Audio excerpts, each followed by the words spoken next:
नमस्कार कृषक बंधु कृषि ज्ञान केन्द्र को पुनः स्वागत।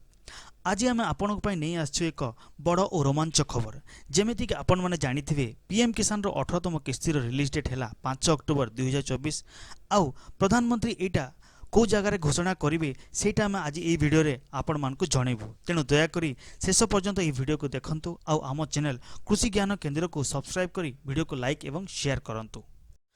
पीएम किसान सम्मान निधि योजना 2019 रे प्रधानमंत्री नरेंद्र मोदी द्वारा आरंभ करा जाइथिला आउ एहा माध्यम रे प्रत्येक चाषी भाई माननकु वर्षक 6000 टंका लेखाए तीनटा किस्ती रे तांको बैंक अकाउंट रे डीबीटी माध्यम रे सीधा सड़क तांको बैंक अकाउंट रे दिया जाए।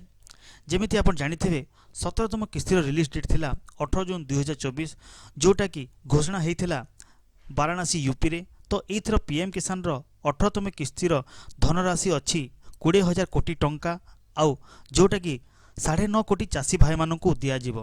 आउ एही किस्ती नरेंद्र मोदी द्वारा 5 अक्टोबर 2024 को घोषणा करा जिवो। आउ एटा घोषणा हेबो महाराष्ट्र रो वासिम रो जगारे से जगार प्रधानमंत्री ए पीएम किसान योजनार घोषणा करी चाषी भाई मानक बैंक अकाउंट रे सीधा सड़क छाड़िबे। तो जदि आपण भी ए योजना रे लाभ पाइबा पई चाहुचंती हेले निजर ई-केवाईसी लैंड सीडिंग एवं बैंक अकाउंट को आधार कार्ड संगे लिंक कर दियंतु। आउ जदि पीएम किसान रो विषय रे अधिक किछि जानिबार अछि हेले हमको कमेंट करंतु आउ एही चैनल को सब्सक्राइब करिकि लाइक करंतु। जय जवान जय किसान।